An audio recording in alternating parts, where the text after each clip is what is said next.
大家好，我是 Younger。你有没有想过，有一天新加坡所谓的大众化私宅，它的价格会冲破天际，逼近乌节路那种高档豪宅的水平？没错，今天我们就先来聊一聊，为什么最近新加坡的大众化私宅已经不再那么大众化了，甚至有些地方的地段投标价已经高过了高档私宅。这背后到底发生了什么？买房的人慌了吗？发展商在想什么？我们未来还有买得起房的希望吗？今天这期视频带你从头剖析。我们先来看一个很震撼的数据，就在刚刚过去的第一季度，乌节路的首幅 The Collective at One Sophia 每平方英尺价格是2745元。而你知道吗？在中央区以外，被认为是大众化私宅的新丰瑞府 Chuan Park 平均指价是2589元，也就是说，这两个项目的差距仅仅5.7%。更扯的是，同一时期位于中档地段，其他中央区的玉岭峰 Union Square Residences 尺价竟然更贵3171元。这说明了什么？说明传统意义上的地段等于价格逻辑正在被打破。过去大家都认为核心中央区 CCR 最贵，其他中央区 RCR 次之，中央区以外 OCR 最便宜。现在不是了，你以为是大众化私宅，其实它的价格已经直逼豪宅。接下来我们再看一个更吓人的数据。上个月碧湾路 Bayshore Road 地段进行投标，它被划分在中央区以外，也就是大众化私宅的区域。结果呢，最高出价竟然达到了每平方英尺1388元，这创下了大众化私宅地段有史以来最高的投标价。更离谱的是，它居然比高档私宅地段，像荷兰通道 Holland Drive、荷里巴巴利布 River Valley Green A 地段的得标价还要高。那开发商为什么还敢出这么高的价？两个字，赌市。他们赌的是什么？赌的是市场对地铁站附近的项目需求不会降，这些地段长期没有新供应，会形成挤压性需求。政府的地皮一旦出少了，大家就更抢。所以分析师已经预测了，碧湾路的未来售价可能会冲到每平方英尺2600到2800元。2800元，这是什么概念？基本已经追平乌节路了。你可能要问了，那买家还能买得起房吗？这就是重点。有分析师说，虽然有些大众化项目的价格快赶上高档私宅，但整体来说还是低一点点，还能满足大多数人的需求。可是我们得问一个现实的问题，当大众化私宅连年轻夫妻都要掏空6个钱包才能勉强上车的时候，它还叫大众化吗？再比如说2025年第一季度的数据就显示，新建的大众化私宅中位数尺价2415元，同样面积的转售高档私宅尺价只有2220元，而转售的大众化私宅更低，尺价只有1445元。是不是很讽刺？你去买新的大众化私宅，价格比旧的高档私宅还贵。所以现在不少年轻人和投资者开始转向，不看新房，看转售房，因为真的物有所值。再深挖一下，为什么大众化私宅会越来越贵？原因之一是高档私宅的主力买家、投资者和外国人最近几年被政府的降温措施打击得不轻，比如额外买方印花税 ABS 的一路调高，导致很多人退场。而市场上的刚需呢，还在，甚至变多了。尤其是靠近地铁站、学校、购物商场的项目，比如新丰瑞府、金文泰的一泰雅居、Alta， 本地人还是抢着要。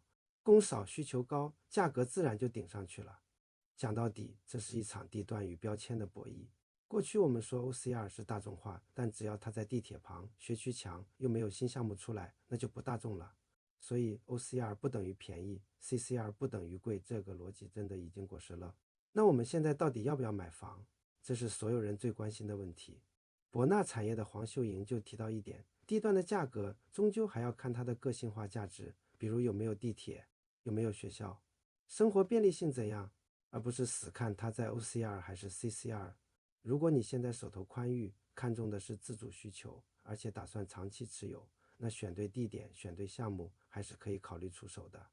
但如果你现在预算有限，或者是想投资，那就别盯着新楼盘不放，多看看转售市场，反而能捡到价值洼地。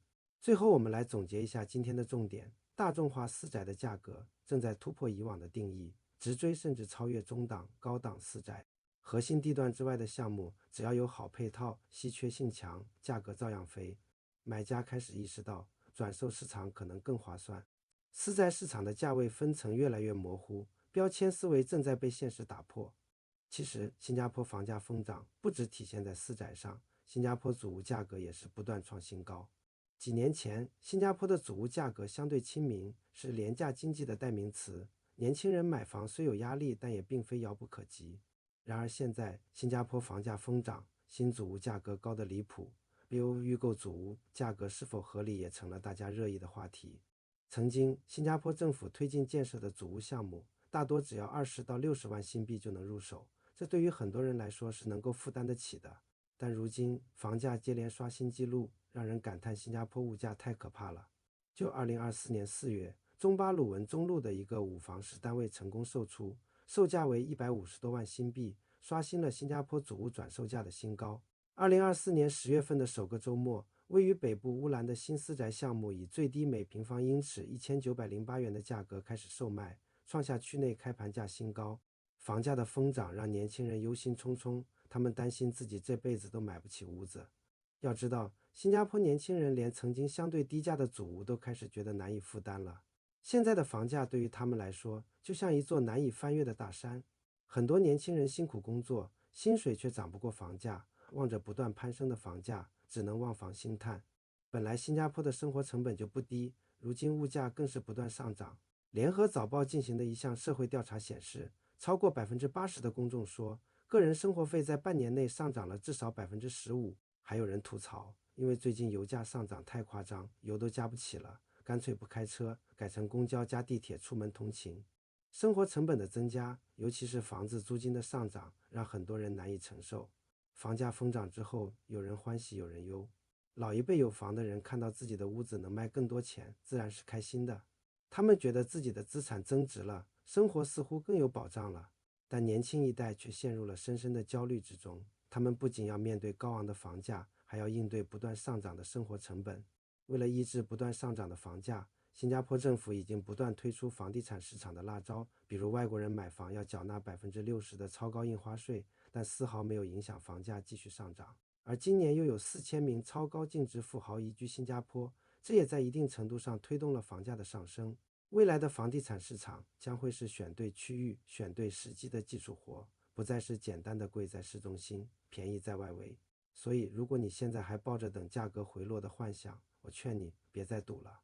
因为这个市场它的逻辑已经变了，房子永远不是冷冰冰的投资品，它是一个家庭的起点，是你孩子成长的环境，是你未来生活的根基。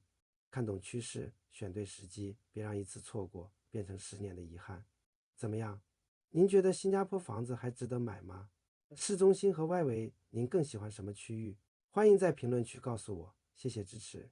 点赞订阅是您对我的鼓励。